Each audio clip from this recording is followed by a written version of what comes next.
G'day folks, welcome to this quick after-action report of a playthrough of The Deadly Woods by Ted Raicer, published by Revolution Games. This is my fourth attempt at this game, and I found that every time I play it, it plays out a little bit differently. The chip pull mechanism really shifts things up a lot. If you can get sort of consecutive American actions, they really block the German advance. If the Germans can get consecutive actions, they can really punch things through.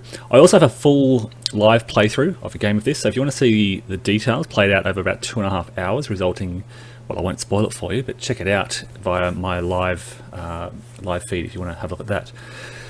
This game actually played out very similarly to that previous live playthrough because I use a similar strategy with the Germans. Let me take you through and I'll show you how this all worked out. So there's a typical story up in the north. I continue to struggle with the 6th Panzer Army. They hit these, they had this early success, and then they hit these roadblocks around Bullingen, and they just cannot push through. There's a very narrow corridor between Bullingen and that 5th, 6th Panzer Army boundary, and they've been consistently unable to push through that barrier to the west.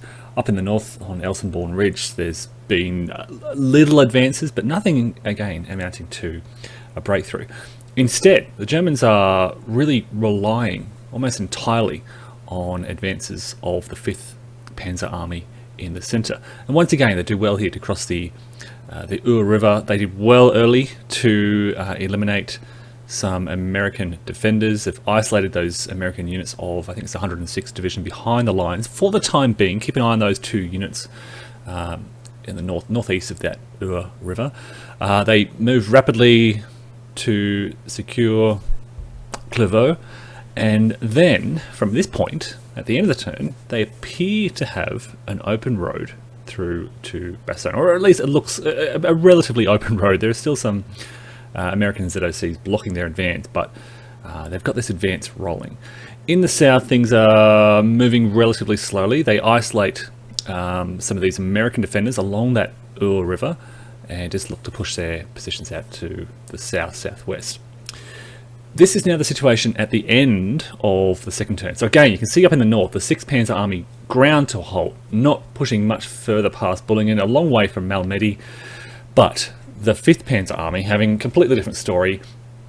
During this turn, they had an open road to Hoffelais. They captured that.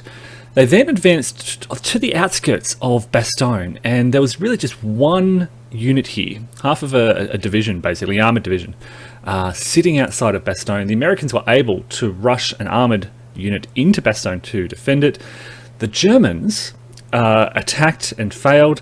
They got a second opportunity with the 5th Panzer Army to attack. This was a net 1 to 2 odds attack. They really needed, I think, a 6 to force a retreat.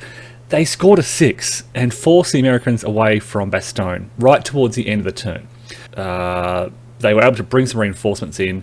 This gave them, with the capture of Saint-Vit on this turn as well, gave them 3 VPs by the end of this turn, and they were looking to be in a decent position to hold on to these 3 VPs. The Germans also ended this turn with a move activation, so they were able to sort of bring up some reinforcements to secure their hold on Hoffelais and Bastogne. And by the end of this turn, the Germans, Americans have responded by sort of blocking these advances, blocking the roads, and the Germans are almost shifting to a defensive mentality. They hold 3 VPs. This will help them rack up some victory points. If they can form this solid defensive line and hold what they have against this counterattack, they may be able to sort of hold out to the end of the 12th turn and win the scenario. So this is sort of the shifting German mentality. There are no sort of open roads anywhere throughout this area, and so they begin to think about this defensive mindset. But of course, at the start of every turn, they get to choose the initiative, at least for the first 6 turns. And so, at the start of the 3rd turn, the Germans decide to go on the attack. And here you can see basically the result of this offensive on the 3rd turn. They've gone from suddenly a defensive mindset to, well, we may as well attack if we can. They attack out of Bastogne. They punch a hole through these American defences just west of Bastogne. and eliminating the American defenders and forcing this huge road network to open up.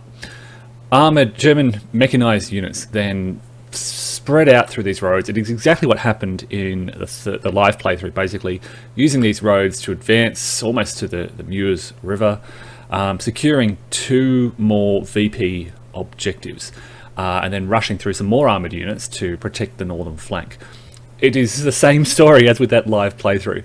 The Americans are strong up north of Hoffelaise, even northwest of Hoffelaise. They rush their reinforcements down to the south. They attempt some counterattacks, but they're just unable to push the Germans out of those VP objectives.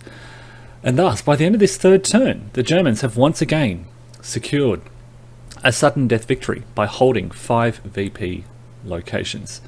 Seville, Hoffelaise, Bastogne, and the 2 VPs out in the west. The one in the southwest is Neufchâteau, and the one in the northwest is Marche.